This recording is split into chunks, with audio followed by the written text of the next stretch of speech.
Okay.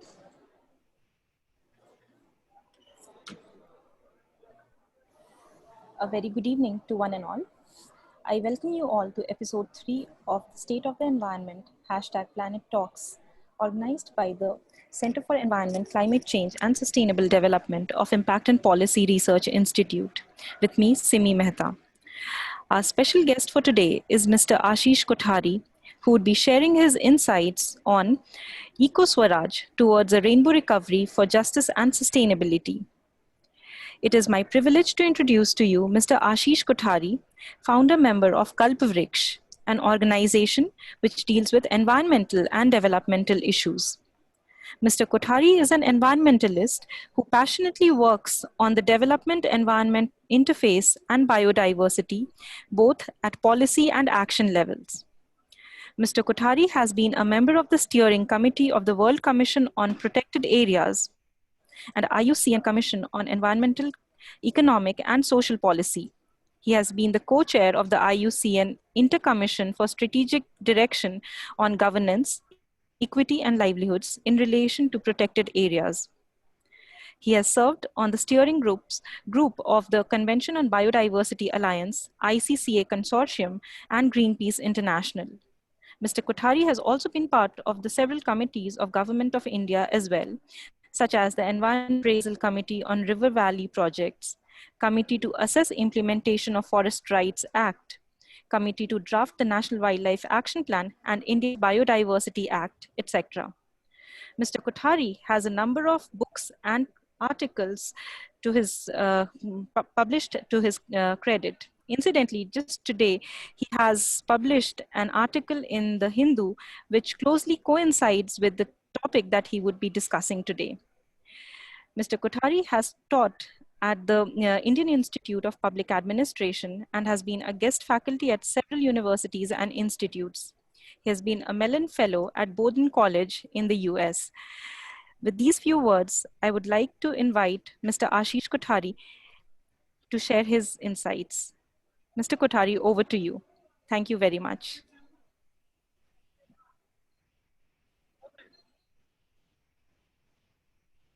Sir, you are not audible, sir. Is it just with me or with others? Can you check? Ritika, Arjun? Yes, sir, is not audible.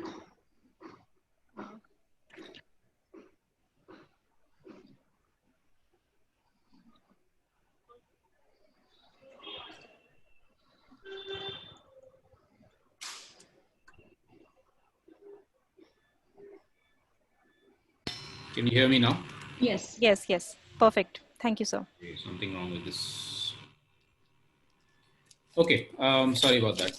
So thanks, No problem, and thanks to IMPRI and India Water Portal for this opportunity. I think it's a very appropriate time for us to be discussing these issues, given the kind of crises, multiple global crises that we're going through, including, of course, the one we're in currently. And the fact that all governments, including the Indian government, is talking about and trying to do something about recovery.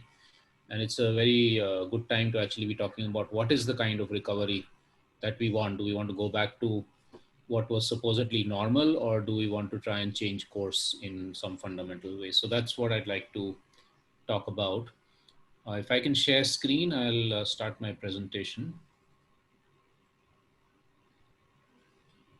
So please go ahead. Is this yes. okay? Yes, yes. It's full screen? Yes, it is full screen, sir. Okay, all right. So I think it'll become clearer. We have many parts of the world, people are talking about a Green New Deal in the US and UK, Europe. It's become quite popular, including through some mainstream politicians like Bernie Sanders and so on. And now there's some talk about a global Green New Deal. The reason I try and change that into what I call a rainbow New Deal or a rainbow transformation or a rainbow recovery is because I think there are multiple different colors or hues or dimensions of the transformation, and that's what I'll be trying to convey in this talk. So just as a very quick background, I don't want to dwell on the problem parts of it too much because most people are familiar with it, but we do know that mainstream development, especially which has been intensely focused on economic growth as a driver of change, has been enormously violent towards the rest of nature, as you can see in this image. It's also been violent towards communities, especially those who are directly dependent on nature, like farmers and indigenous people, Adivasis, tribals, pastoralists, fishing communities, craftspersons, but also in many ways against us too, even those of us who are privileged enough to live in a city with all our comforts. It's also been violence against cultures in many ways. The form of westernized modernization that we have mostly adopted across the planet has subjugated or displaced an enormous diversity of cultures across the world. Now, we are told that this form of development might be somewhat damaging, but it is necessary in order to move people out of poverty and to provide livelihoods and jobs and so on. But what we've seen actually, on the contrary, is that it has created enormous insecurity and vulnerability, as we see in the COVID times, where hundreds of millions of jobs have been lost or are in the process of being lost, where in India, tens of millions of workers were suddenly without jobs and had to go back home. And this vulnerability is, to my mind, a direct outcome of the fundamental flaws in the development model itself, which has created this incredible amount of inequality that you see in the graphs here, and which enables, for instance, in a country as poor as India, to have the world's largest single family house. I think most of you on this call will know whose house that is, India's richest man. In many ways, also this process of modernization and economic globalization and development has also meant violence against each one of us in terms of our own personal lives, lifestyles, our spirit, our ethics. And in so many ways, what you see is where livelihoods that were, like I said, dependent on or related to nature and natural resources are being destroyed at a very large scale. The new jobs that are being created in in much of the modern sector are very mechanical. They're part of large manufacturing systems or service systems with very little creativity built into them. And so I call this process of this twin sort of uh, change that has taken place, a movement from livelihoods to deadlihoods. And we can go further into that in the discussion if anybody is interested. Finally, I think it's very important to realize that the COVID interregnum, this period that has been given to us over the last few months and will last another few months, is a period in which either we can go down the same path and become much worse, as is happening in many governments, many countries, including India, where the state is becoming more authoritarian. It's using COVID as kind of an excuse for more surveillance, etc. Um, and corporations are making even more profits, like you see the figure on the image there. Or we actually realize that there's something fundamentally wrong with our system, that the flaws in the system are so deep that we have to change it in a one basic way, rather than just tinker around a little bit and try and move towards more equality, more justice, more sustainability. And that's the second part that I'll focus on now. I think there are two elements to that pathway. One is resistance against the structures of inequality, injustice, and unsustainability. It's not enough to simply say that, okay, we can keep producing waste, but we'll recycle it, or we can keep emitting carbon and we will try and capture it somewhere and do carbon trading. That is all superficial ways of dealing with the problem.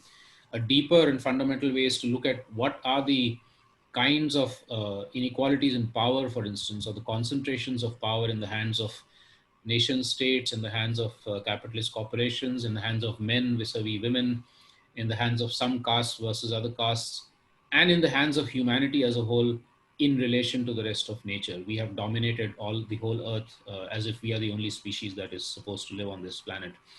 In all these ways, it's these structures or structural systems that have to be challenged. And that resistance, which we are seeing in many parts of the world, whether it's this image, which is from 30 years back, where Adivasis in central India protested against two mega hydro projects. And in the protest, what they were saying was, we're not protesting simply because our homes will be lost. We're protesting because you are shackling our mother. The river is our mother. So there's two very different civilizational ways of looking at nature. One of us looks at it as mother, father, as something we are within, and which in a sense is the womb we live in, and the other, which looks at nature as pure commodity, as something to commercialize and make products out of. And to me, this form of resistance is very important because it tells us that there are other ways of looking, other ways of being, other ways of knowing, other ways of dreaming. But also simultaneously, what's very crucial is constructive alternatives to meet human needs and aspirations. It's not enough to simply say we want to be where we are, because there is, of course, unemployment, there is deprivation, there is poverty, there is hunger. So we have to deal with it. And what we have, fortunately, in India and many other parts of the world, literally thousands, maybe tens of thousands of examples from small to large, which show us how to do this, how to actually, for instance, grow food without destroying the land with chemicals, how to create energy without having to do coal mining and so on and so forth. Obviously, we don't have the time to go into all of these. So I'll just give you a small, very small sample of these, and I'll show you a website where there are many, many, many more stories available. This particular story is about 30 years old, and to me is one of the most inspiring ones because it deals with multiple kinds of injustice. This is about 5,000 Dalit and Adivasi women farmers in Telangana who till about 25, 30 years back were facing hunger, deprivation, lack of access to schools, lack of access to healthcare, and of course all the social marginalization of being a Dalit and being a woman, right? In these last 30 years, they have actually formed themselves into sanghas in about 70, 75 villages as part of this Tech and Development Society group.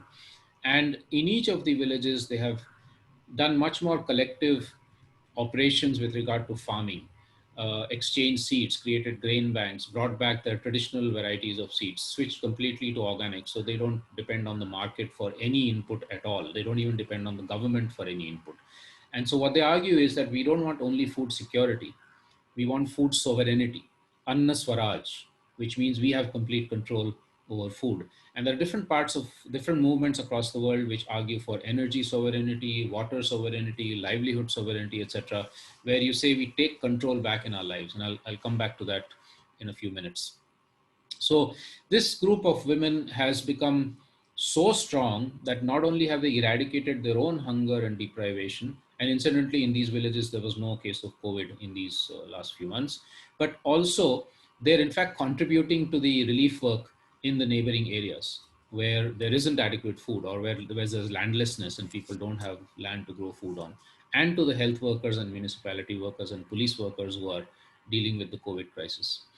The second example is from central India. This is forested belt and more Adivasi, more tribal indigenous people who have formed Maha Gram Sabha, which means a federation of 90 villages, to first of all fight against mining operations that are being proposed in their area and other destructive so-called development activities, but also to reclaim their Adivasi identity, to reclaim their control over collective control over forests, to have much better, much more sustained livelihoods based on forest produce and their fields, and also to empower women to have an equal voice in the decision making process in the Gram Sabhas and in the Mahagram Sabha, and to assert their cultural identity as Adivasis, not as Hindus, Christians, Muslims, or whatever, but as Adivasis, which is very distinct.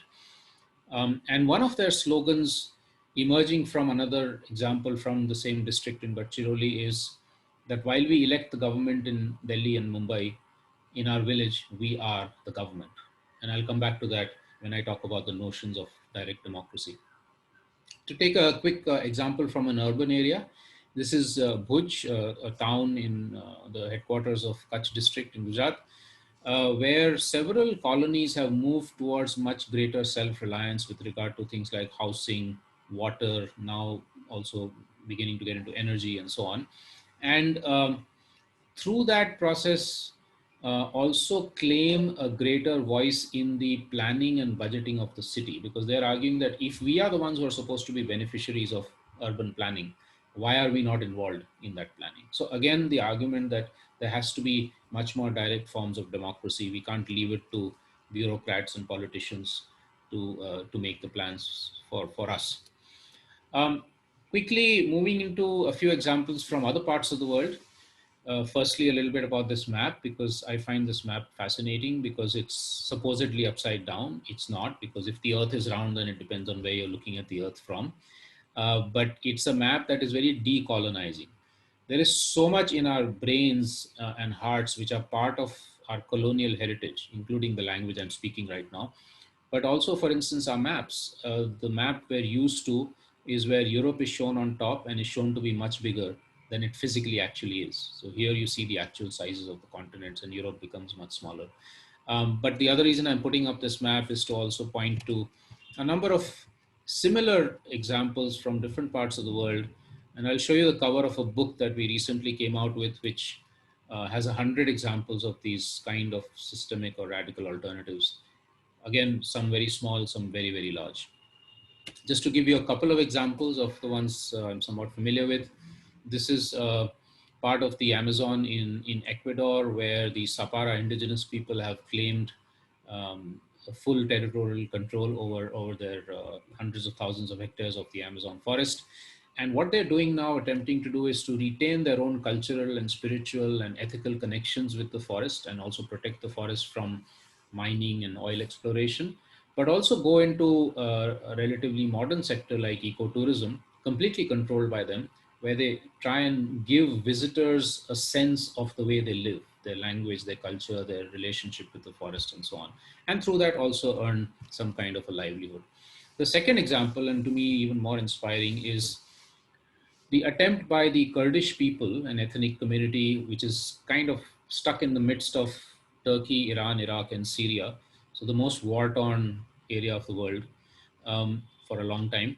But they have tried to create an area of peace and of a very radical direct democracy, where every local community or commune is takes its own decisions, and then they build larger scales of decision making based on that local decision making process, very heavily based on women's leadership, and on thinking of things from an ecological point of view also. And in fact, if you look at many parts of the world, people are arguing that what we need in terms of a recovery from COVID is not to go back to bailing out big corporations and big banks and aviation industry and so on, but actually to support these sorts of initiatives and to make them much wider.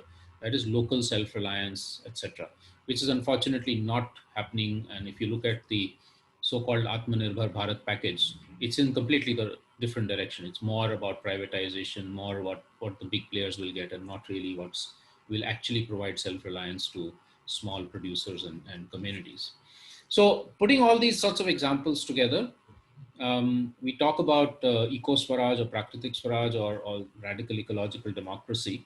Very simple concept, that wherever we are, whether we are in a village or an urban neighborhood or a school or a college or an NGO or whatever collective that we are part of, we are part of decision making. We don't leave it to somebody else to take decisions. We should claim the inherent power in us to have a voice, to be part of decision making. But when we do that, we should also be responsible to others who also want to live their lives happily, right? And by others, I also mean other species.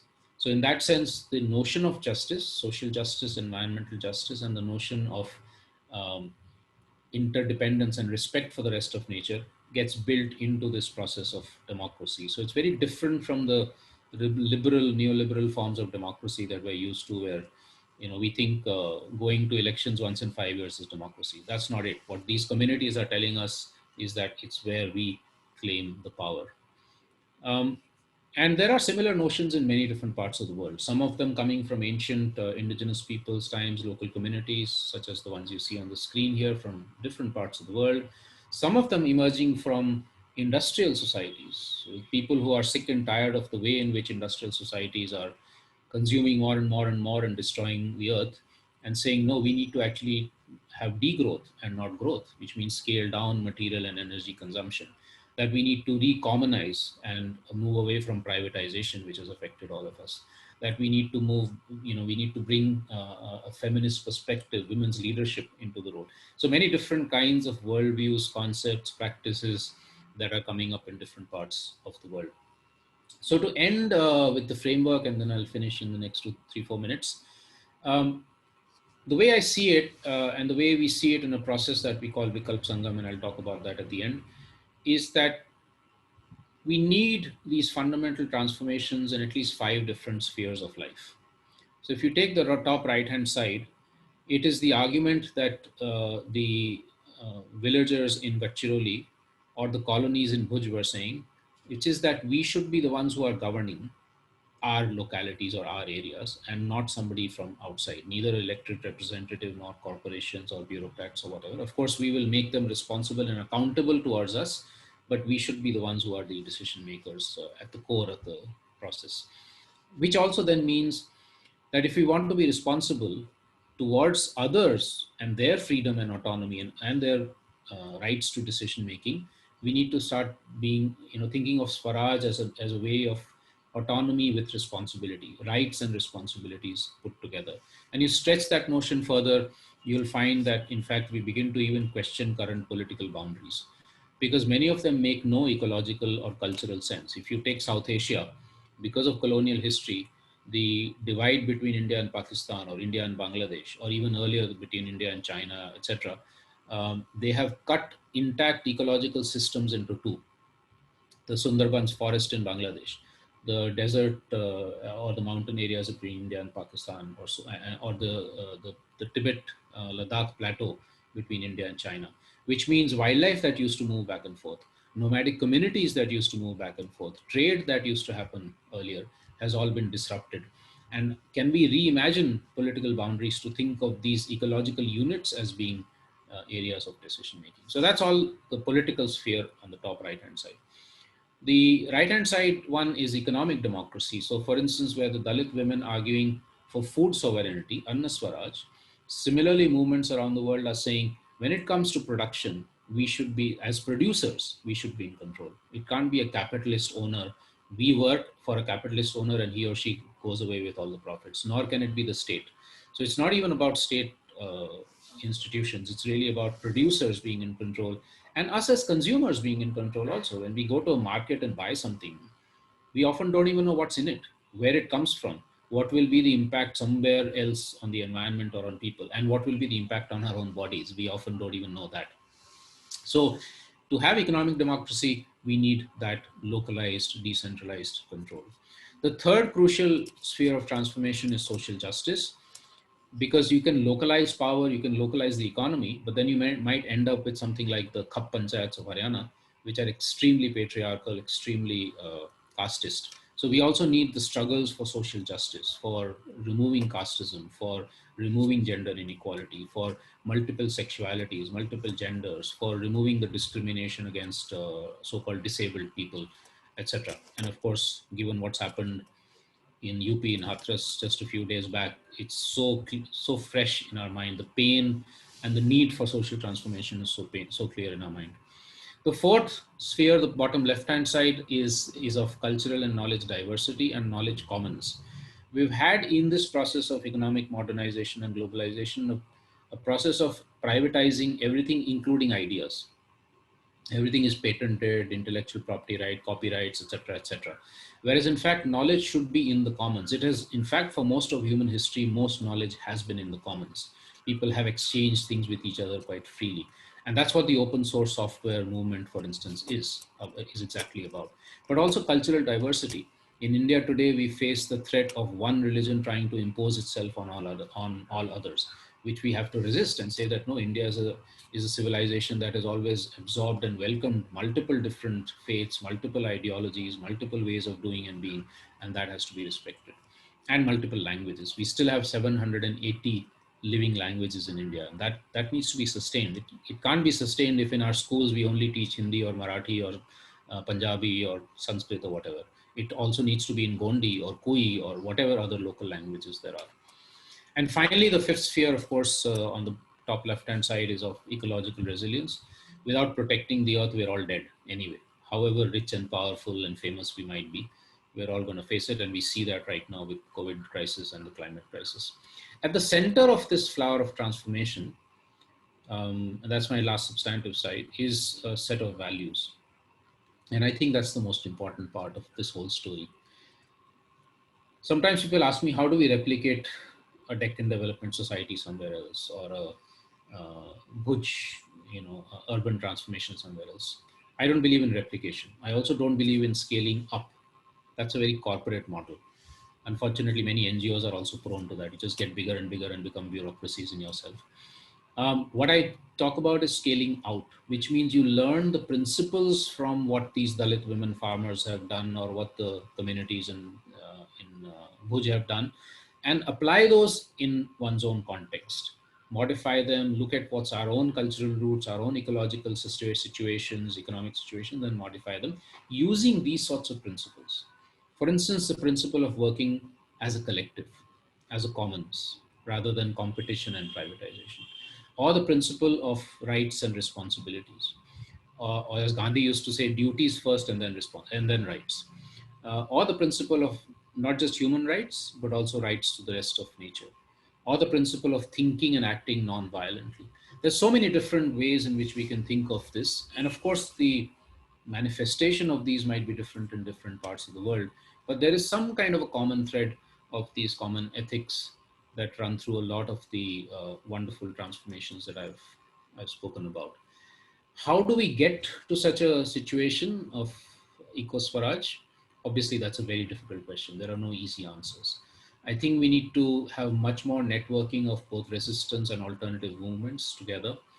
We need to respect and facilitate the agency of those who are most marginalized in, whether it's women or children or landless or Adivasis or disabled or whatever.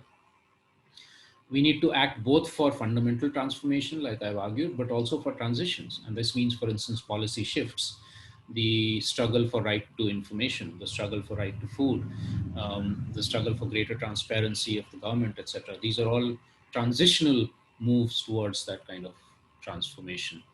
And these transitional moves of, for instance, policies for organic farming can help to spread these kind of initiatives much, much more.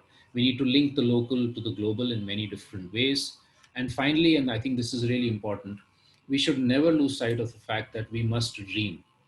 We must build our collective utopias, because without having ideal visions in mind, we don't know whether we're heading in the right direction. So to end, there are a couple of processes that we have initiated which try and bring a lot of these movements and groups together to kind of learn from each other, collaborate, share, become more of a critical mass, do collective visioning. One is called Vikalp Sangam, and we've been doing physical conferences and gatherings over the last many years, but also documenting hundreds of different stories. So this is the website where there are, I think, about 1,500 stories and perspectives of this kind of transformation in many, many different aspects of life. And then at a global level, also last year, we initiated something where similar kinds of movements in different parts of the world can talk to each other, learn across cultures, across geographies, and create, again, more collective, more of a macro change that is required. Couple of books that bring a lot of this out. The one on the left, Alternative Futures, is where 40 people experienced in their own field of whether it's education or health or sexuality or gender or conservation or Dalits or Adivasis or pastoralists have dreamed the future of India in 2047 or 2100, and then come back down to earth and said, how do we get there? What are the pathways of getting to such a future? The one on the right is the global book with 100 examples of transformations happening in different parts of the world. And let me end with this slide, which I really like, this quote from an Argentinian filmmaker, Fernando Birri, quoted by the famous poet Eduardo Galeano, that utopia is on the horizon. Okay, I see it and I move closer to it, but it moves away. And every time I move 10 steps, it moves 10 steps further away. So I never get there. So what's the point of utopia? It's precisely that we're moving. We're not stuck in one place. We're moving in a certain direction. And through that, hopefully, constantly improving our situation. So with that, I'd like to thank you again. That's my email for somebody interested in continuing the dialogue, and a couple of more websites that I would invite you to look at. Thanks, Simi. I will stop share and we can have, I can respond to questions or comments. Yes, thank you very much, sir. Thank you very much, sir, for such an enlightening discussion. So to go with the questions, there are a couple of curious questions that I find, or I mean, I would like more clarity about. So, when you talk about, in the initial slides, you spoke of livelihoods to deadlihoods. That was very interesting. And when you talk of loss of, there's a lot of insecurity among the human beings, and which is also leading to very little creativity as things are progressing, as generations are progressing. So is this one aspect of moving towards a deadlihood, or what are the other aspects? And has this process of livelihood to deadlihood been treated or experienced by humans as a natural process, and even taken for granted, actually? So Okay, yeah, thanks. There are multiple different dimensions to this. Sorry, Simi, did you finish? Because I think you. Hello? Yes, yes, sir. Go on. Okay. You can hear me? Yes, I can. yes, Some echo that's happening. Okay, so you can yes. hear me, right? Yeah. So there are many different dimensions. Like I said, I think the two broad dimensions are firstly that those occupations that really were livelihood. See, the term livelihood is very important to understand. It is not a job. A livelihood is something that's part of your life. It's an occupation, but it's also part of one's social, cultural life. It's part of one's, it's an everyday kind of a thing. So it's not like, okay, Monday to Friday, I do a livelihood, and then some Saturday and Sunday, I do something else, right? So, farmers and pastoralists and fishers and craftspersons, they don't have this notion of weekdays and weekends. That's a very Western notion that's come to us. Those are being destroyed in huge numbers, and destroyed not just physically but also socially, in the sense that we're all taught, when we were in school, we were all taught that to be a farmer is to be low status. It's primitive jobs. Those are jobs that have to be left behind, right? They're not dignified, etc. So that's one part of the move to, it's actually killing off livelihoods. So that's also in that sense deadly. The second part is that the vast majority of jobs in the modern sector um, are jobs where we don't actually express our creativity. Unlike a craftsperson, like say a handloom person who's making something on the loom, there's constant creativity that comes into it. When I'm working on a computer in the middle of a huge massive IT industry, for instance, I'm basically doing what somebody else is telling me to do. I might be lucky enough to be part of a small creative team, that's fine, but the rest of us are basically just doing mechanical jobs, which is why I find that in a lot of the alternative learning spaces, for instance, where I teach, like say in Bhumi College and so on, half the people who are wanting to do something very different, like go off into farming, etc., are IT professionals. Okay, so I'm only talking about IT, but of course this is, and that's for people in the middle and upper classes. And if you take the people in the so-called lower classes, like say the millions that are employed in factories in India and China, there is absolutely no job satisfaction. You go, you work morning to night, and it's extremely mechanical. One of the handloom weavers, young handloom weavers, 30-year-old handloom weavers in Kutch, who told me recently, he said, I used to work in a Tata factory, and there was another one who worked in a Adani factory, and a third one who had gone off to the Gulf. And they all said we actually used to get better paid, but the job was so boring, and we had absolutely no free time whatsoever. We were not in control of our time. We were not in control of our work. That we just quit and we've come back to handling, where at least we have control. So I think this is a very crucial aspect of what is a job, what's a livelihood. In fact, David Graeber, a very well-known anthropologist who recently passed away tragically, he called it, and look it up if you can, it's a article that became viral. He called it bullshit jobs. What most of us unfortunately are stuck in the modern sector.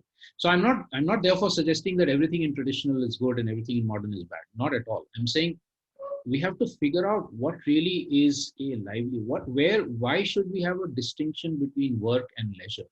Why can't work itself be fun? Why can't education be fun? The original meaning of the word school, the original word that school comes from is schole, Schole, from Greek, and it meant leisure, learning with leisure. Imagine, in our schools in India today, where does leisure come in? They're all prisons. So I think we have to do a lot of unlearning, a lot of rethinking in order to figure out this whole livelihoods and livelihoods kind of thing. And how do we make occupations, whether in traditional or in modern sector, much more dignified, much more fun, much more secure? That is really what rainbow recovery should be about. Thank you, sir. Uh, Thank you for your comments. You have very recently, in August 2020, it was, I suppose, that the UN Secretary General, he criticized India's subsidizing of fossil fuels and also promotion of coal auctions. So how do you see India's continual reliance on fossil fuels on the one hand as a source of meeting its energy needs, vis-a-vis this criticism, and of course the need for India to phase out on the usage? And also, how do we ensure that we move towards a sustainable environment, given the fact that there's a huge section of India's society, you mentioned the indigenous people, the pastoralists, who are all dependent upon forests and coal mines and other similar areas, that ensures their lives and livelihoods in proper place. So your take on this, sir? So I think the energy, I'm not an energy expert at all, but with whatever little understanding I have, I think there are two very crucial aspects to this. Firstly, I think to call, or three aspects. Firstly, to call the expansion of coal mining in central India as part of Atmanirbhar Bharat, self-reliant India, is an absolute uh, travesty. Because what is happening is, one is you're destroying some of the most biologically diverse and important forests of the country, and displacing communities that are actually already relatively self-reliant based on their forest resources and so on. They'll be displaced, they'll become industrial labor or urban labor or whatever it is, and become completely non-self-reliant. Second, so yes, we have energy needs. Where do we meet them from? And that there are, I think, two important issues.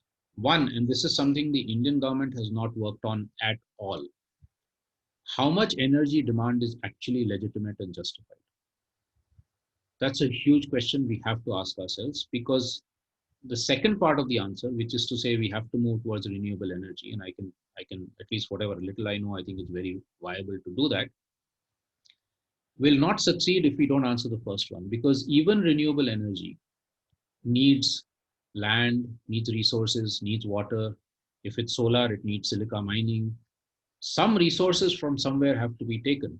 So if our energy demands just keep going up and up and up and up exponentially, then there is no way anything is sustainable, whether it's fossil fuels or it's solar or it's wind or anything like that. And we see that. We see with the mega solar parks and the mega wind energy parks that are coming up in different parts of the country, they're already creating enormous destruction, both ecological and social and people's displacement. So what does this mean? It means that, for instance, people like you and I have to, in our personal lives, actually start asking ourselves, how much energy do we really need? Can we make our chutney using our old patthar ka thing, or do we need a mixie to do that always? I'm just giving you one small example, but there's tons of examples. If I'm going 3 kilometers, can I cycle and not use my gadi or motorcycle or whatever it is, etc.? Those are personal lifestyles. But there are bigger issues of the way in which production and consumption happens, the policies relating to that, the social pressures relating to that, the advertising related to all of that, which need serious reconsideration. We have to scale down our energy demands for those of us who are in the elite and rich sectors. And that's why the argument in Europe is growing about degrowth, that Europe as a whole needs to degrow by a factor of 10. 1/10 of their current consumption of material and energy is what is sustainable. It does not mean depriving ourselves of anything. It means radical reconfiguration. So for instance, let's take, last thing I'll say here. The way we make construction in cities, our modern construction is designed to be energy intensive. You need air conditioning inside or heating depending on where you are. If you look at a lot of alternative architecture, some coming from tradition and some that is new, you'll find that in fact energy consumption can come down by 1/10 in as comfortable a space, and in fact probably designed much more aesthetically and beautifully, right? In Ladakh, there's a school called Sekmol, a learning center called Sekmol, became very famous because its founder was the inspiration for the main character in Three Idiots, the film.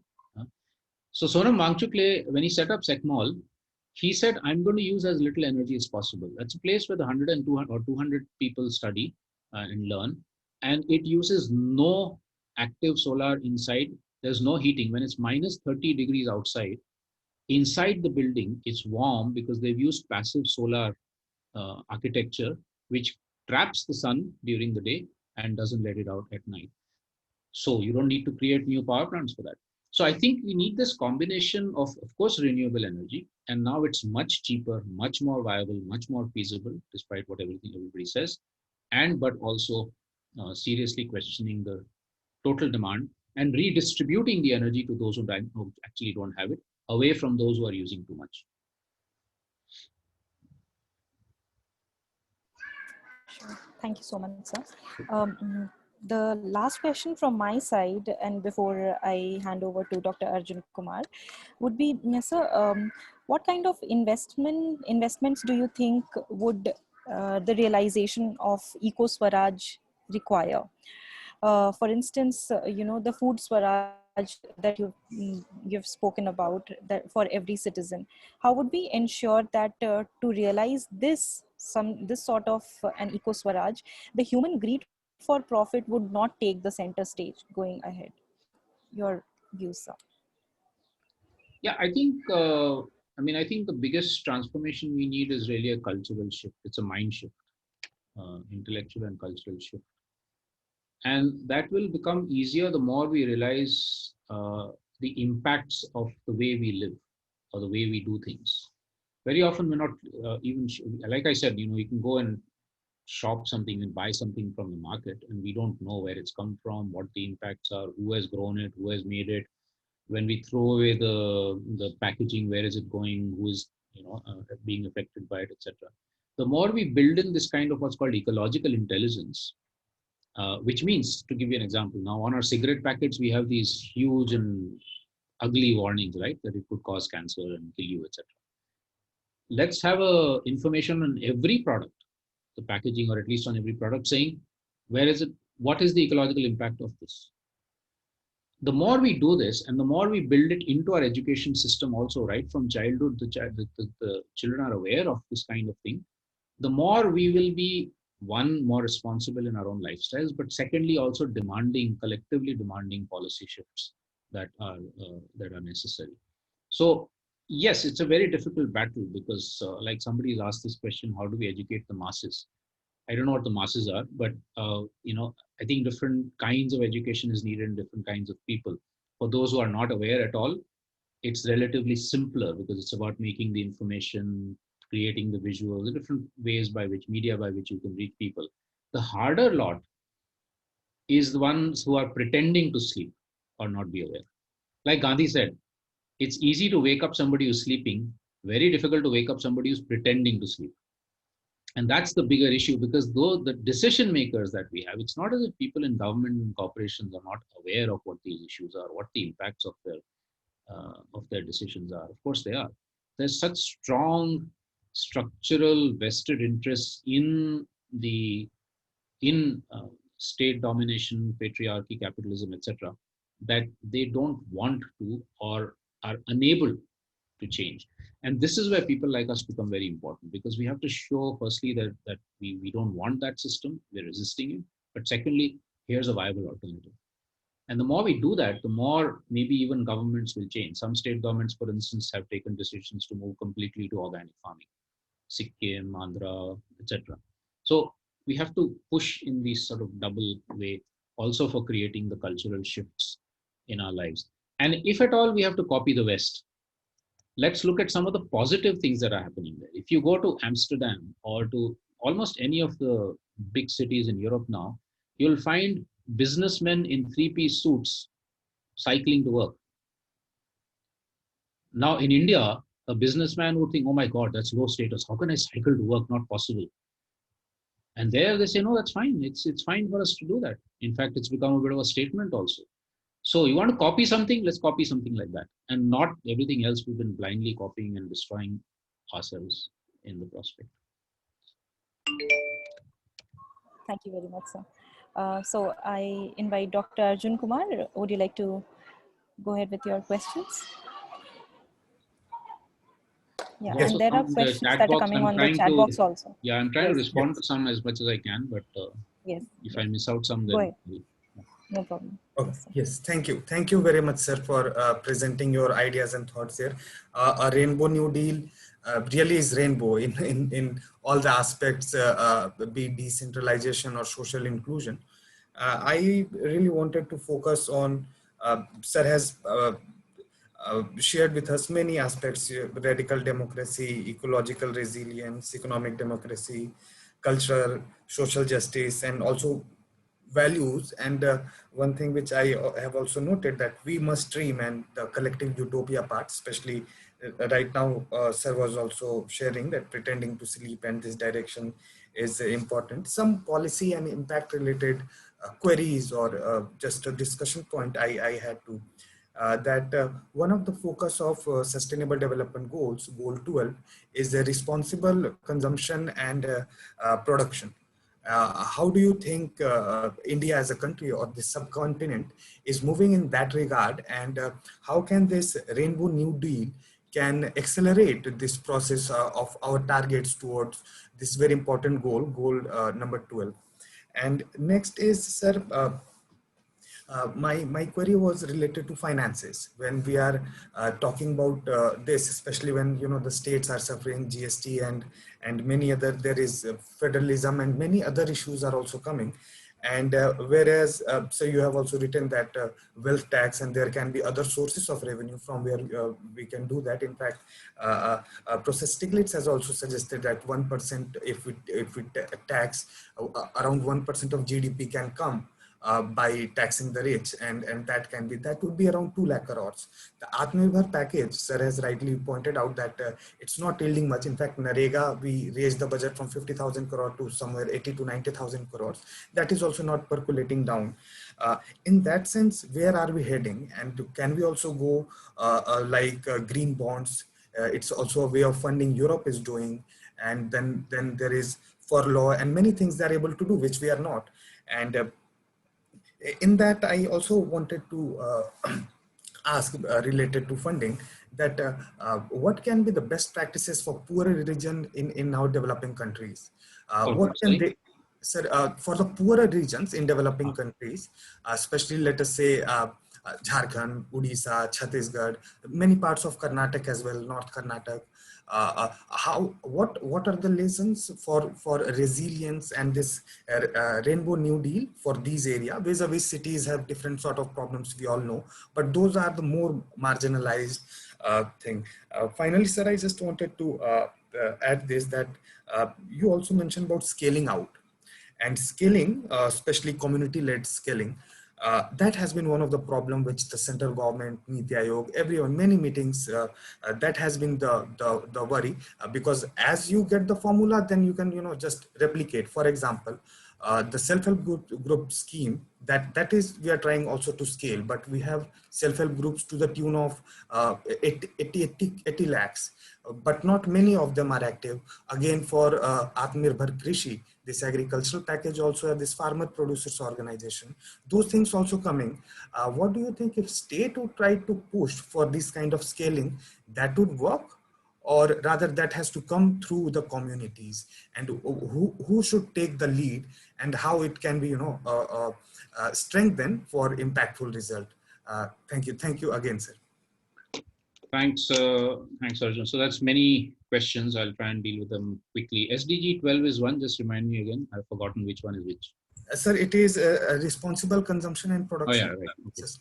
So yeah, I think I think the Green New Deal, the Rainbow New Deal does need to deal very explicitly with unsustainable processes of production and consumption both. We can take maybe two sectors, one in the primary sector and one in the secondary sector. So let's take agriculture, because that's the biggest sector for us in India. where there are hundreds, maybe thousands of examples of where low input, organic, locally relevant agriculture has been shown to be successful, like the example that I gave. That's one out of many. And so a responsible or a sustainable production pattern for agriculture would be where that kind of an agriculture is supported, not the green revolution, not the GMOs and hybrids and the technology intensive, credit intensive kind of things. And mind you, the example I told you about was from a dryland, non-irrigated, low rainfall area. So if it's possible there with completely local initiative, why should it not be possible everywhere, right? And we have in every agroecological country of India, we have examples of that kind. That's in a primary sector. You can take a secondary sector like, let's say, um, I don't energy infrastructure. And so what I just spoke about, for instance, so if you were to say massively increase renewable energy to replace fossil fuels, instead of doing mega solar parks and mega wind parks, one would say, let's do it in a very decentralized manner. Every village, for instance, or every cluster of villages can have a solar microgrid. And again, there are examples of that in India which are successful. You can do mini wind kind of thing, or you can do integrated renewable energy systems for every cluster of villages, which mixes and matches whatever is locally available, because what might work in one area may not work in another part of the country, right? And what you do there is two things, very importantly. One, you replace fossil fuels and dirty energy. But secondly, you also create more democracy in the production and management and maintenance of energy. And that is so important because it reduces this crippling dependence that communities have on either governments or on increasingly on the private sector. So that's the production part of it. With consumption, like I mentioned, I have an article which I can send you and you can pass it around called "We need a sustainable consumption line," which means, see, we have a poverty line. Nobody should be below. Nobody should be eating less than a certain amount of food. Nobody should be having less than a certain amount of, say, housing, clothing, etc. Right, which is very important. The fact that it's not achieved is a separate issue, but we have that. What I'm saying is we also need an upper consumption line, which means nobody should actually have the freedom to consume more than an X amount. Because when you do that, you're depriving somebody else. If I'm going to use air conditioners in every room of my house, which is what you see the elite doing in many cities in India, it is depriving somebody else where coal mining has happened because of that, or a dam has been built, or whatever it is, right? So what gives me the right to actually do that? And that's where this whole so-called free market thing is completely bonkers. It just doesn't make sense. It doesn't make ecological sense. It doesn't make social sense. So, and I'm not suggesting that the government impose this upper consumption line, because that will be another form of state domination. But we need to, through discussion and dialogue and social transformation, cultural change, we need to build this. You know, the old ad, I think it was an Onida television ad, owners pride, neighbors envy. Is that right? How about reversing it? Non-owners pride and neighbors envy, which means, yeah, I've lived, for instance, I'm just giving my example. I've lived without a refrigerator for the last 12, 13 years.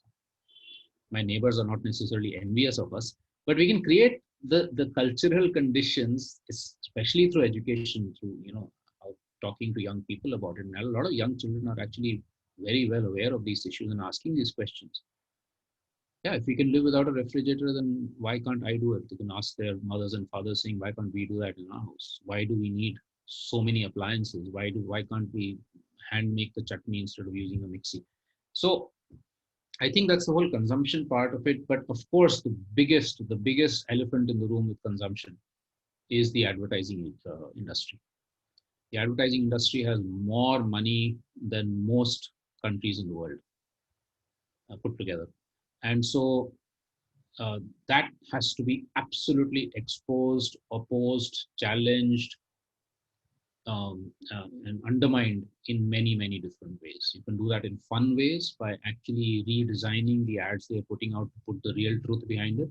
Like when they say Complan is going to make your child grow 6 foot higher or whatever it is, you actually put the real truth, tweak it a little bit cleverly. I've been wanting to have an ad busters campaign for a long time. I need some creative minds to help me to do it. So SDG 12 can only happen through all of this kind of stuff, which also means, by the way, if the UN is serious about it, it needs to say to governments, put an upper salary limit.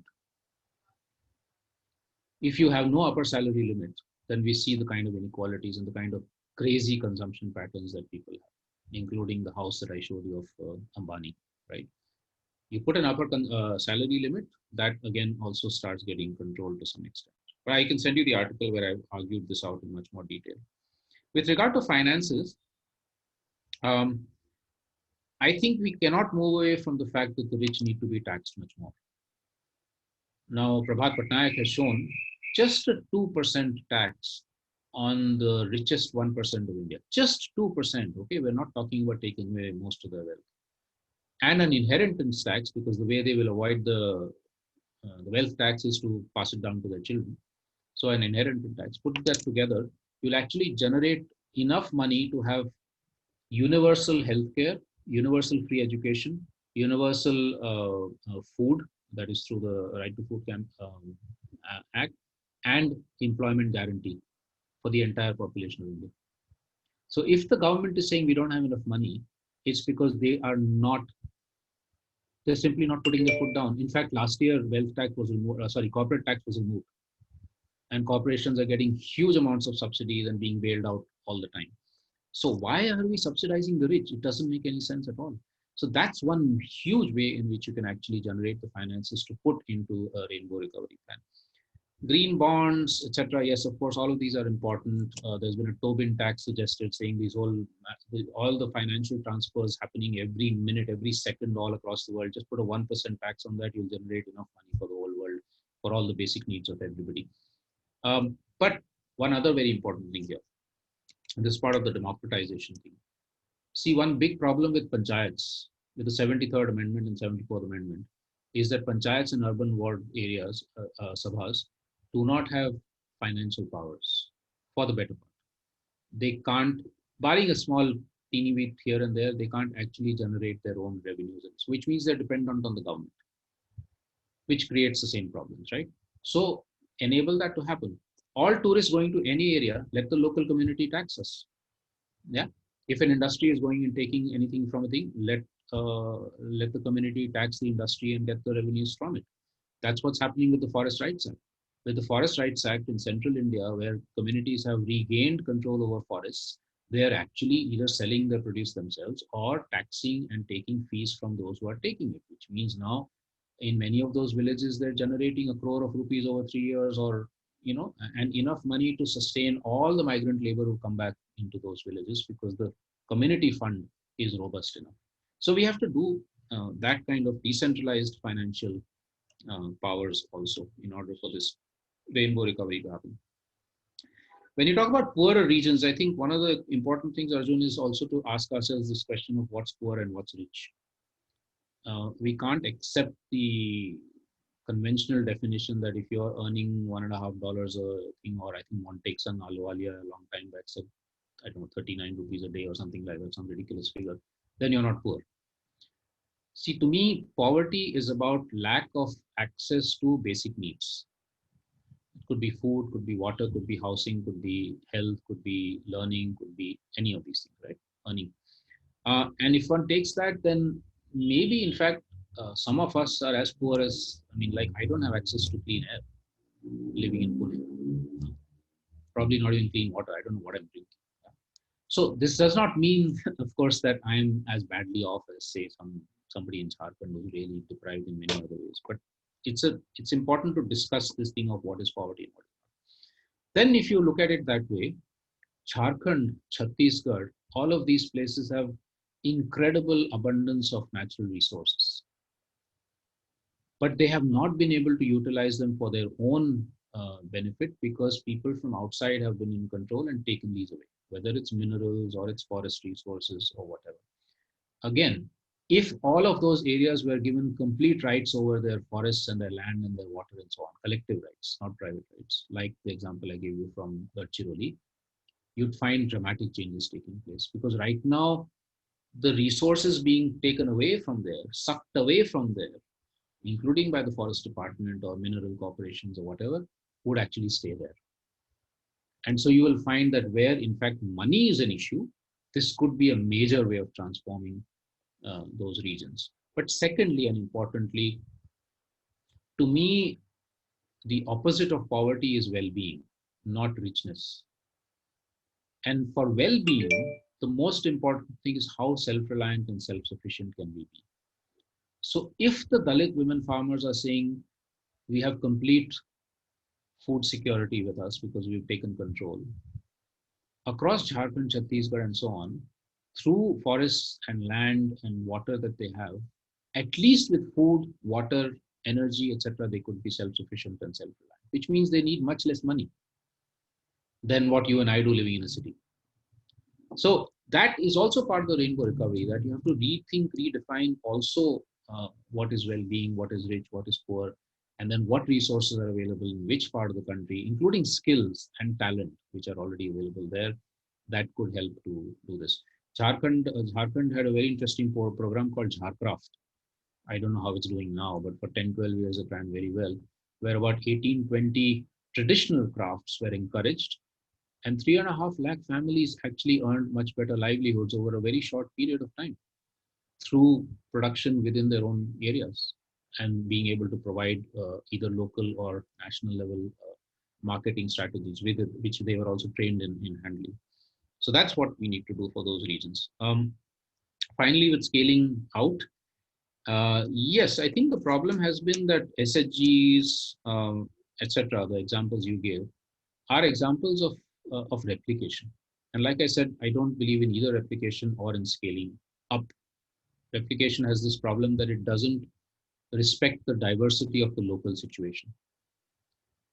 Okay, so whether an SHG runs or not, or how it runs well, is also dependent a lot on the local culture, the local history, the local caste dynamics, the local gender dynamics, which means in order for a self-help group or something like that to work, you need a process.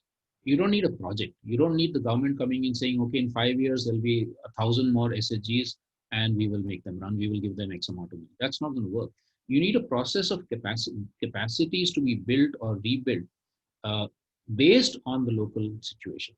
And this is why it's only where there has been either local leadership or a good civil society organization or a good government officer that has helped to catalyze this process and create the local institutional strength and capacity for them to sustain it, that it has been successful. Elsewhere, they're just on paper. Adarsh Gaon Yojana in Maharashtra, after Anna Hazare's example from Ralegan Siddhi and one or two other villages, Hivre Bazar and so on, Maharashtra government said, let's apply this for the whole state, and put up a committee, and they said, okay, for every village to be an Adarsh Gaon, this is what needs to be done, 1, 2, 3, 4, 5. Now, when you have those kind of straight-jacketed, homogeneous solutions, they're not going to work. We need a process, not a project. We need not targets. We need empowerment to happen in every settlement. And that can be done if we have the right attitude and the catalysts, either local or from outside, can help to do that. Thank you, sir. Simi? Yes, so we are just little past time. So, so there. Yes, what we Yes. can do, we can consolidate the questions. Yes. To sir, and sir can answer some of them. Yes, actually, Please. yes, these are all, will not take more than 5 minutes. So there's one very interesting question by Dr. Vibha Arora, who says that the Eco-swaraj vision conflicts with the dominating capitalist trends, as is very clear, that appear to become irreversible with big corporations such as Google, Amazon, etc., controlling our lives. And while the concept of eco-swaraj is interesting, but in India, do we really need degrowth when 60% of our poverty-stricken communities are not do not possess adequate energy, water, housing, as you just mentioned? So is degrowth a not-centric idea?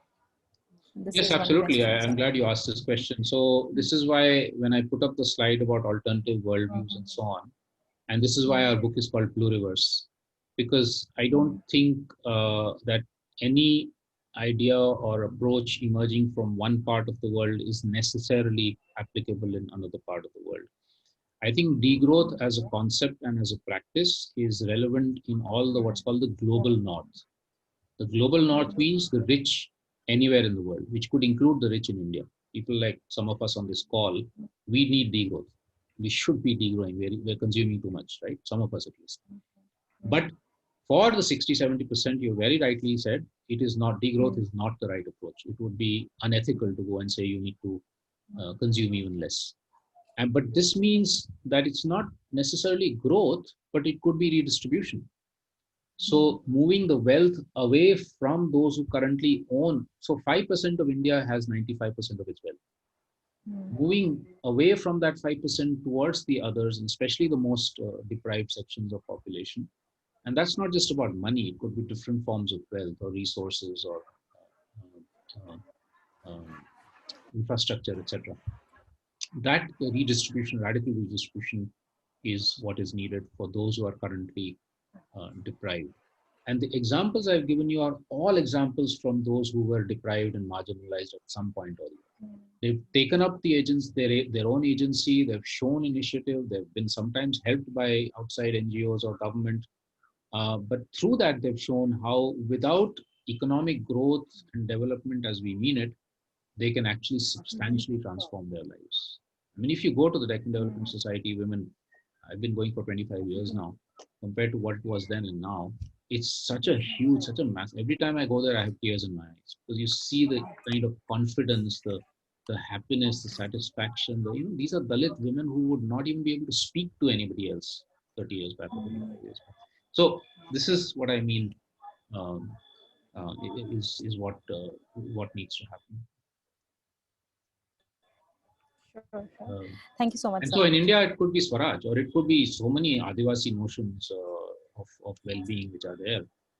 There's many, even in India, many diverse notions, but not necessarily religious. Yes, thank you, sir. The concluding question is that it is regarding the alternatives available to the current system. As you mentioned that it is very important to have resistance, but also a viable alternative to move towards.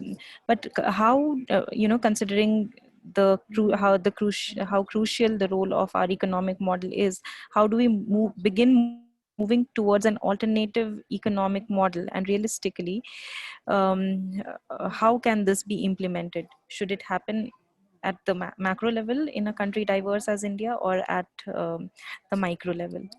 So, Over to you, sir. Anjali, I think it's not an either or. I think it needs to happen at all the levels. It needs to happen at the level of a single person, single family, single village doing that kind of transformation. Because after all, if you think of it, for all of us, what is most relevant and meaningful is what's happening around us. What's happening in the US might hit me, or what has happened in UP Hathras, of course, does affect me emotionally. But it's my immediate surrounds that are the most meaningful, where I can find a place to do things, right? So the local is very important. It has to also happen at that micro. It has to happen at that micro level. But making the macro transformations, of course, are also very important, because otherwise the macro thing will always be bearing down on the micro. So that means at least 2-3 things. One, like I said, at a transitional phase, arguing for and pushing the government towards more progressive policies, whether it's to do with agriculture or it's to do with crafts or whatever. Unfortunately, right now the government is going in completely a regressive direction, but we have to maintain the civil society and public pressure for it to again sort of go into more progressive policy. So those are transitional things, but fundamentally also arguing at the macro level for what should be, even conceiving of what could be a macro economy. That's a challenge. It's not like everybody's got the answers already. What would the world look like, or what would India look like in a very different scenario, is something we have to work on. And we have to be able to present those scenarios in ways that are exciting, interesting. Young people like you, Anjali, should actually get inspired by that and say that, yes, over the next 30 years, I will work for this. And there'll be another 30 young people who will work for it, or my organization will push for this. And so it's this combination of really grounded grassroots practice along with the macro visions and the resistance movements that are also macro, like the National Alliance for People's Movements and Jan Sarokar and so many others. It's this combination that hopefully will work. And it's not a short-term struggle. I know that in my lifetime, I'm not going to see a lot of these transformations taking place. But you're young, Anjali, I know. And I think in your lifetime, I'm hopeful that in fact, we will see directions moving towards that. Let me end this by saying that um, just 100 years back, if we had had this conversation, obviously not online, but in some other way, and somebody had said, how do we defeat colonialism across the world? Such a strong power. England is ruling half the world. How do we defeat that? And if I had said, just keep resisting, keep dreaming, keep thinking of freedom, keep arguing for it, and it'll happen. Somebody would have said, most of people would have said, oh, you're just a dreamer. But like John Lennon said, if more and more of us dream, it actually can become a reality. The same thing with the women's movement. 100 years back, or whenever, when, for instance, somebody like Rosa Parks did what she did in the US, refused to, get off a bus or refused to sit and get off the seat, which was meant supposedly only for men, or something like that. Sorry, for blacks and whites, and was beaten up and imprisoned and so on. It sparked a movement which actually then became much, much larger, much larger. And the fact that, Anjali, today you're on this call, able to say this, is a result of 100 years of women's movements. Otherwise, you'd still be doing what patriarchy is telling you to do, which is not speak up, just do what you're told, etc. So I think huge transformations can happen, but they take time, they take patience, they take perseverance. And my final hope, my biggest hope in all of this is people like you, the young people in the world today who are raising their voices for justice, for climate justice, for social justice, for against CAA and blah, blah, blah, all that stuff. I think, again, if you can combine the visions with the resistance, there's a lot of hope for us. Thank you, sir. Thank you very much for your words of motivation. And definitely, we have a long way to go. And yet, our dreams, your thoughts would definitely be fulfilled during some part of the time or another. Thank you so much. Thank you so much, sir, for joining us today and for being so generous with your time. We have exceeded 10 minutes. Thank you all for joining sir's lecture. It has been very, very scintillating, and we have learned a lot.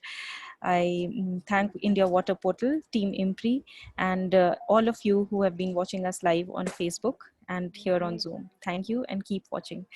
Thank you all. Thank you very much, sir. Sorry, Simi, I put my email on the chat box if somebody wants to communicate later. And yes, thank you. If you can share the questions with me, then sure. Respond. Thank you so much, and sir. Thank you. Next time, Simi and Arjun both, please don't call me sir. We need to get out of that colonialism. Have a good day. Have a good evening. Good evening. Bye. Thank you so much. Bye.